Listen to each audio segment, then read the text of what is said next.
बरती जब सवेरे सवेरे का आजकल अजीत भैया आजकल जो मेकअप करे के रिवाज चल गई बा एमे कबो कबो देर हो जाला काहे से पहले लोग तनी मनी सेनुर को लेवे आ खाली साड़ी पियरी पहन लेवे चल जाए, लेकिन आजकल फोटो के चक्कर में एकदम बढ़िया एचडी मेकअप करके तबे लोग घाट जाता। नया नया भौजी लोग माई के हम ना कहतनी, भौजी लोग के कहतनी तो लेट हो गई बा उनका मेकअप में, लेकिन अपना सैया जी से कहा तरिए जी सुनी ना तनी जल्दी जल्दी अपन डेट बढ़ाई, नहीं तो अगर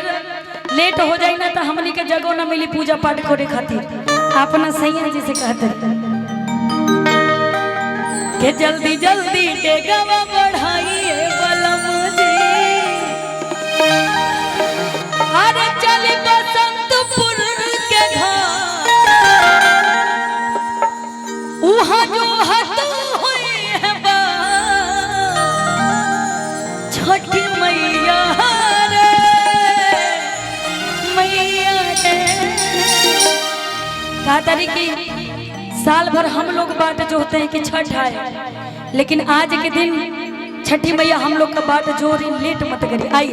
तनी मनी गला फाटी तो वो लोग संभाल ले है ना, कैसे स्केल चेंज कर आई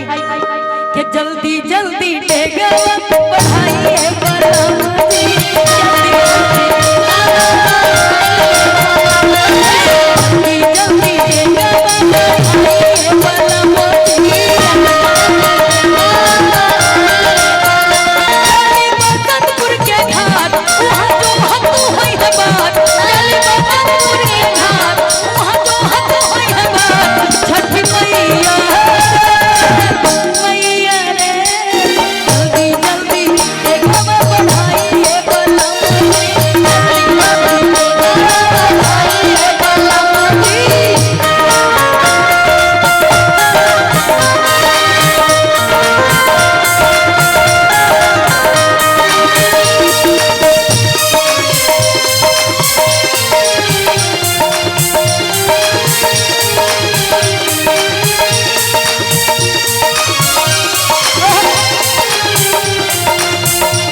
विकास सिंह जी की तरफ से 201 रुपए का आशीर्वाद। छठी मैया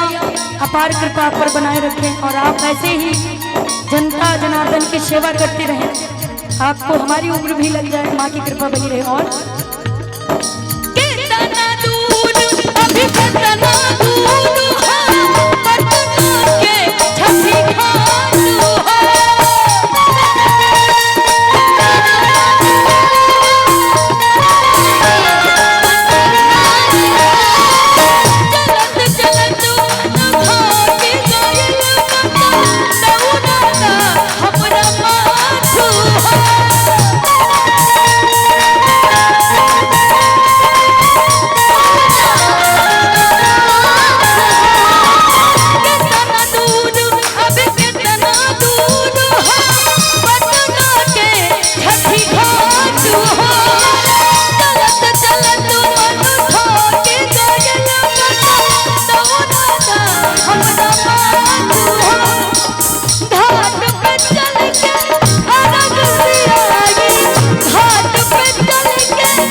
अच्छा गला लगा रहता है अजीत भैया तो प्राण निकलता है, जब हाई नोट लगता है तो सही बात है ना। बोले छठी मैया की। अरे अगर आप लोगों को सुनाई दे रहा हो तो थोड़ा तालियों से इधर एनर्जी ट्रांसफर करिए, है ना, क्योंकि ऊर्जा बहुत जरूरी है कलाकारों के लिए, तो थोड़ा सा ताली वाली बजा करके बोले छठी मैया की। और कहेंगे क्या कि जल्दी जल्दी बाहों में उठाए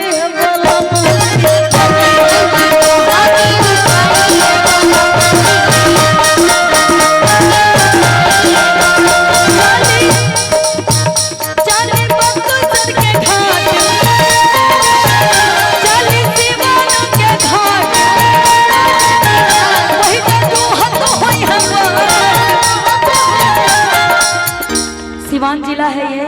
कि चले सिवान के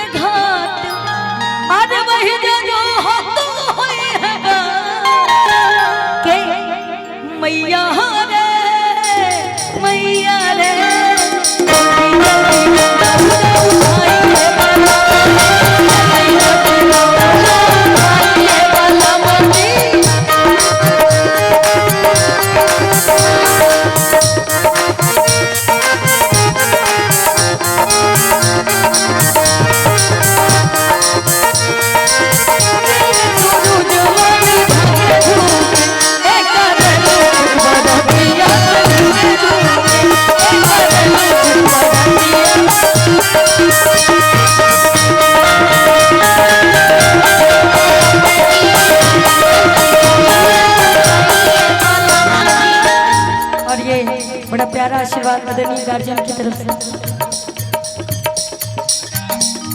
नहीं, ये सीखना जरूरी है, सही बात है कि आशीर्वाद दाहिने हाथ से लेना चाहिए। हाँ, लेकिन माइको पकड़ा, यही में पकड़ा ला। पैर छू के प्रणाम का 500 रुपये का आशीर्वाद। मैया रानी आपके स्वस्थ रखें, खुश रखें और हमेशा लक्ष्मी की अपार कृपा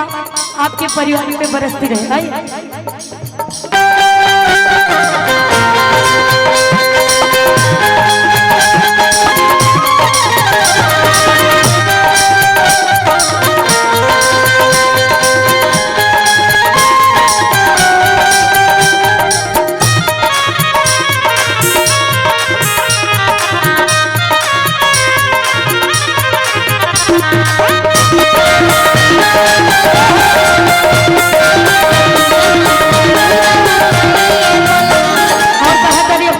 जी से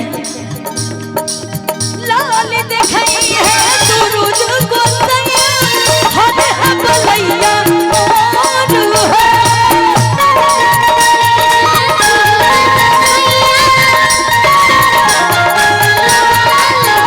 रख दे के जिंदगी बलम जी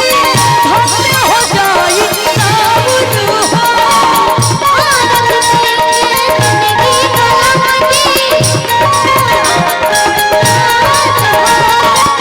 लाल देखई है सूरज को सैया हरे बलैया और हो